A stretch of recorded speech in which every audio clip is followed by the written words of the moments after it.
Shalom, selamat malam saudara yang dikasihi Tuhan Yesus Kristus. Selamat berjumpa dalam renungan pada malam hari ini. Saya mengucapkan salam sejahtera buat saudara semua dimanapun saudara berada. Damai dan sukacita oleh Roh Kudus melimpah senantiasa dalam hati dan kehidupan saudara semua. Sebelum kita mendengarkan renungan firman Tuhan, mari kita berdoa. Kami bersyukur Tuhan Yesus untuk berkat kemurahan-Mu. Tuhan sudah menolong dan memimpin kami di sepanjang hari ini. Kami bersyukur untuk segala berkat kebaikan-Mu. Oleh karena Engkau saja ya Tuhan, maka kami mampu melewati semuanya. Saat ini kami rindu mendengarkan sabda firman-Mu. Urapi kami agar kami mengerti dan taat melakukan kehendak-Mu. Dalam nama Tuhan Yesus kami berdoa. Haleluya. Amin. Saudara yang dikasihi Tuhan, ayat renungan kita pada saat ini terdapat dalam kitab Kejadian pasal 49 ayat yang ke-10.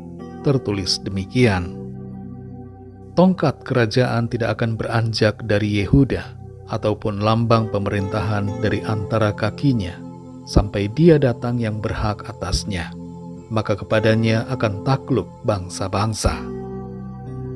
Saudara yang dikasihi Tuhan, kalau seseorang dipimpin oleh Tuhan, maka perkataannya pun akan dituntun, sehingga merupakan kata-kata yang diilhami oleh Tuhan sendiri. Dan orang itu dipakai Tuhan dengan kuasa Roh Kudus-Nya untuk menyampaikan hal-hal yang tersembunyi dan yang belum diketahui. Yakub sedang berada di akhir hidupnya. Dia siap untuk mati. Tidak ada ketakutan dalam dirinya. Yang ada hanyalah rasa puas dan syukur akan karya pekerjaan Tuhan dalam kehidupannya. Yakub menyaksikan keajaiban bahwa Yusuf, anaknya, ternyata masih hidup dan menjadi orang kedua di Mesir.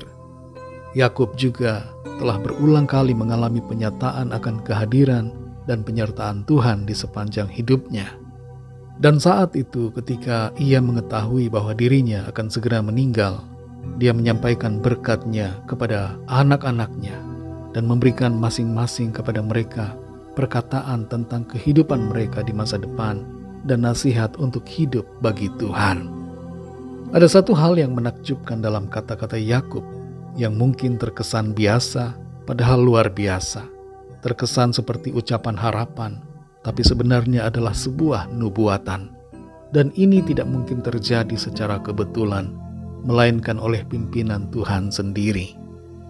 Dari 12 orang anaknya yang laki-laki, nubuatan secara khusus tertuju kepada Yehuda. Dan kata-kata nubuatan itu tertulis dalam Kejadian 49 ayat yang ke-10 ini. Di situ dikatakan, tongkat kerajaan tidak akan beranjak dari Yehuda, ataupun lambang pemerintahan dari antara kakinya, sampai dia datang yang berhak atasnya, maka kepadanya akan takluk bangsa-bangsa. Nubuatan ini mungkin terkesan aneh pada konteks waktu itu, karena Yakub dan anak-anaknya sedang ada di negeri orang asing, yaitu di Mesir. Tapi nyata kemudian bahwa seorang raja lahir dari keturunan Yehuda. Ia bernama Daud, dan kemudian tongkat kerajaan itu terus dipegang oleh keturunan Daud sampai berakhirnya masa kerajaan karena pembuangan.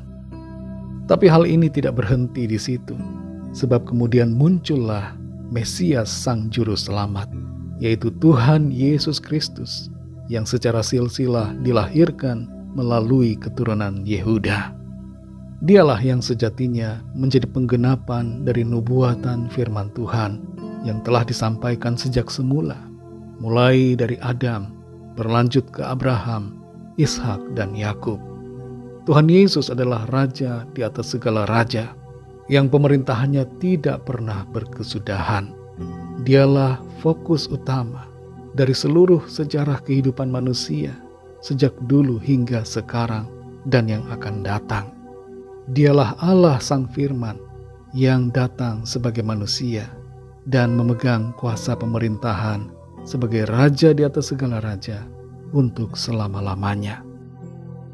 Saudara yang dikasihi Tuhan, apa yang menjadi remah buat kita melalui ayat-ayat dalam pasal 49 ini? Secara khusus yang berhubungan dengan apa yang dilakukan oleh Yakub. Yang pertama adalah kita tidak usah takut menghadapi kematian jasmani. seperti Yakub yang menghadapinya dengan siap tanpa ketakutan. Terlebih lagi bagi kita yang sudah mengerti bahwa hidup kita ini adalah Kristus dan mati adalah keuntungan. Sebagaimana tertulis dalam Filipi 1 ayat 21. Yang kedua, bersyukurlah untuk berkat dan penyertaan Tuhan di sepanjang hidup kita. Naikkanlah syukur senantiasa atas karunia Tuhan. Dan yang ketiga, sampaikanlah ucapan-ucapan berkat dan kata-kata profetik yang berlandaskan pimpinan Tuhan. Setiap orang yang hidup dalam pimpinan Roh Kudus, mulutnya akan dipakai Tuhan, sehingga kata-katanya mempunyai kuasa. Saudara yang dikasihi Tuhan, Tuhan itu sungguh sangat baik dan senantiasa akan terus berbuat baik dalam kehidupan kita. Ia memimpin dan menuntun kita dengan caranya yang ajaib.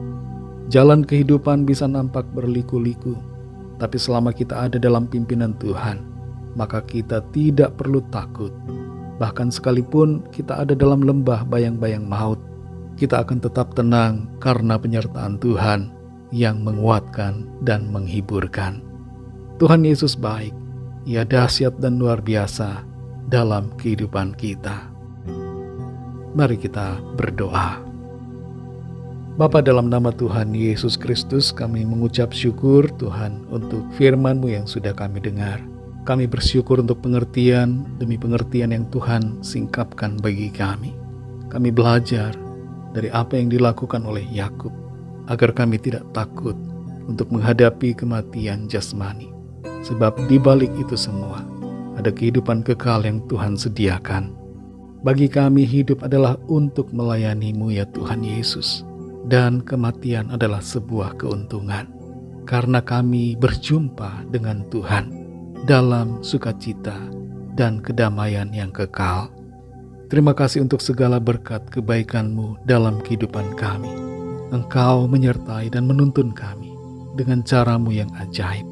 Ajar kami Tuhan untuk menjaga perkataan kami dan mengucapkan kata-kata berkat serta kata-kata yang membangun, kata-kata profetik bagi orang-orang di sekitar kami. Kuasai dan pimpin kami ya Roh Kudus, sehingga kehidupan kami selalu berjalan dalam perkenanan dan rencana Tuhan. Terima kasih ya Tuhan. Berkatilah kami di sepanjang malam hari ini, dalam istirahat kami. Lingkupilah kami dengan kasih dan kuasa-Mu. Kami berdoa bagi yang sakit dan dalam pergumulan, agar Tuhan menjamah dan menyembuhkan. Mujizat Tuhan terjadi, pemulihan terjadi, kemenangan nyata dalam kehidupan kami. Terima kasih Tuhan. Ampuni kami akan dosa kesalahan kami, seperti kami juga mengampuni orang yang bersalah kepada kami. Segala puji hormat syukur bagi nama-Mu. Dalam nama-Mu yang kudus, nama Tuhan Yesus Kristus, kami sudah berdoa dan mengucap syukur. Haleluya. Terimalah berkat Tuhan. Tuhan memberkati engkau dan melindungi engkau. Tuhan menyinari engkau dengan wajah-Nya dan memberikan kasih karunia. Tuhan menghadapkan wajah-Nya kepadamu dan memberikan damai sejahtera. Berkat anugerah dari Bapa Surgawi, cinta kasih karunia dari Tuhan Yesus Kristus, dalam persekutuan dan penghiburan Roh Kudus, menyertai kita semua sekarang ini dan sampai selama-lamanya. Dalam berkat nama Tuhan Yesus Kristus. Haleluya. Amin. Puji Tuhan, saudara yang dikasihi Tuhan, saya percaya firman Tuhan menjadi berkat dan kekuatan buat saudara semua, dan Roh Kudus akan menolong saudara untuk lebih lagi memahami kebenaran firman Tuhan. Tuhan Yesus memberkati saudara semua. Sampai jumpa dalam renungan yang berikutnya. Haleluya.